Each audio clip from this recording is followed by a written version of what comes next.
ဒီနေ့ဗီဒီယိုကတော့ဂျပန်မှာ cut operator ဆိုတာဘာလဲဘာလုပ်ရလဲလစာဘယ်လောက်ရလဲဘယ် skill တွေလိုအပ်လဲဆိုတာကို beginner တွေအတွက်နားလည်လွယ်အောင်လို့အဆုံးထိရှင်းပြသွားပြပါမယ်နံပါတ်1အနေနဲ့ကတော့ cut operator ဆိုတာဘာလဲပေါ့နော် cut operator ဆိုတာ engineer ဒါမှမဟုတ် designer တွေကဆွဲထားတဲ့ drawing တွေကို cut software အသုံးပြုပြီးတော့ operateပေါ့နော်ကတ်ကို operate လုပ်ပေးရသူကတ်နဲ့ရေးဆွဲပေးရသူပြောပါတယ်ကိုယ်တိုင် design စဉ်းစားစရာမလိုဘဲနဲ့ drawing ကိုတိတိကျကျတန်တန်ရှင်းရှင်းလေးရေးဆွဲပေးရတဲ့အလုပ်ပါဥပမာဆိုလို့ရှိရင်အိမ်ပုံစံတွေလမ်းပုံစံတွေတရားပုံတွေရေပိုက်တွေအဲ့လိုလျှက်စစ် drawing တွေစက်ပစ္စည်းရဲ့အစိတ်ပိုင်းတွေပေါ့အားလုံးကိုကတ် software နဲ့ရေးရပါတယ်နောက်တစ်ခါကျတော့ cut operator ရဲ့အလုပ်တာဝန်တွေကဘာတွေလဲပေါ့နော် cut operator အလုပ်တာဝန်တွေကနေ့စဉ်အလုပ်တွေဆိုလို့ရှိရင်ရှိပြီးသား drawing တွေကိုပြင်မယ်ပြီးလို့ရှိရင်ဒါမှမဟုတ်လို့ရှိရင် dimension တွေထည့်မယ်စွန့်ပိုးတွေထည့်မယ် layout ကလေးပြင်ပြီးတော့ print ထုတ်တာတဲ့အစင်သစ်ထုတ်လို့ရအောင်လုပ်ပေးမယ် drawing file တွေကိုစီမံပေးမယ်ပေါ့နော်ဒီလို engineer site engineer တွေရဲ့ဒီဆောက်လုပ်ရေးတွေမှာ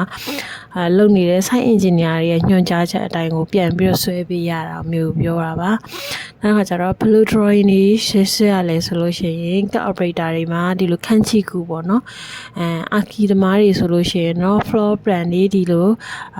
တဝက်ဆွဲတဲ့ section တွေနောက်တစ်ခါ elevation တွေအဲ့လိုမျိုးပေါ့ disman တွေ drawing တွေအကုန်ဆွဲရတယ်အကိစီပဲသမားတွေဆိုရင်တော့လမ်းတွေတရားတွေပြီးရင် pipe တွေအကုန်ဆွဲရပါတော့equipment သမားတွေ mechanical သမားတွေဆိုလို့ရှိရင်လည်းသူတို့နဲ့သက်ဆိုင်ရာအရာတွေအကုန်ဆွဲရတယ် 3D သမားတွေဆိုရင်လည်း 3D design တွေကိုပြန်ပြီးတော့ဆွဲပေးရတယ်ပေါ့အသုံးများတဲ့ software တွေကဘာတွေလဲဆိုလို့ရှိရင် Autodesk တို့ AutoCAD တို့Autodesk ကထုတ်တဲ့ Revit တို့ပြီးရင် Civil 3D တို့ GW တို့ပေါ့နော်အဲ့ဒါတွေအရင်အသုံးများတယ်ဂျပန်မှာအသုံးများဆုံးကတော့ AutoCAD က GW က Revit က Civil 3D တို့ SketchUp တွေပေါ့နော်အဲ့ဒီအသုံးများတယ်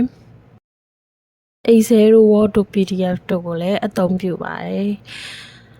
လစာတွေရောဘယ်လောက်ရလဲပေါ့နော်လစာကြတော့22တောင်းကနေပြီးတော့28တောင်းလောက်ကိုဆက်ချင်းအစပိုင်းအတွေ့အကြုံမရှိဘူးဆိုရင်ရရှိပြီးတော့အကေကိုအတွေ့အကြုံတွေများလာပြီ2နှစ်ကနေ3နှစ်ကနေပြီး4နှစ်တွေဖြစ်လာပြီ5နှစ်တွေဖြစ်လာပြီဆိုလို့ရှိရင်တော့28တောင်းကနေပြီးတော့38တောင်းလောက်ထိရရပေါ့ကေကွာစီနီယာဖြစ်လာပြီဆိုရင်တော့40နဲ့အထက်လောက်ထိရရှိနိုင်တယ်ပေါ့ဒါပေမဲ့အဲ့ဒါတွေကမြို့တွေကိုယ့်ရဲ့ company တွေပြ scale တွေပေါ်လဲမူတည်ပြီးတော့ကွာရပေါ့နော်ဘယ်သူတွေနဲ့ဒီ cut operator အလုပ်ကတင့်တော်လဲပေါ့စိတ်ရှည်တဲ့သူပြီးလို့ရှိရင်အသေးစိတ်အလုပ်လုပ်ရတာကြိုက်တဲ့လူကွန်ပျူတာနဲ့အလုပ်လုပ်ချင်တဲ့သူ engineering ကိုစိတ်ဝင်စားတဲ့လူ design ကြိုက်တဲ့သူအစာအုပ်ထဲမှာပဲစစ်စစ်အဲ့လို design ဆွဲရကြိုက်တဲ့သူတွေအတွက်တော့အရန်တင့်တော်တယ်ပေါ့နော်ငွေကိုအဓိကထားပြီးတော့ရှာမယ်ဆိုရင်တော့အဲ့လောက်ကြီးအရန်ပတ်စံအများကြီးရတဲ့အလုပ်တော့မဟုတ်ဘူးပေါ့နော်ဒါပေမဲ့ပိတ်ရက်တွေကတော့စနေတနင်္ဂနွေတော့အနီရက်တွေပိတ်တာဆိုတော့ဒါလည်းကိုအေးစစ်စစ်နားလို့ရတယ်လို့ပြောလို့ရပါတော့ bonus တွေလည်းရှိမယ်ဆို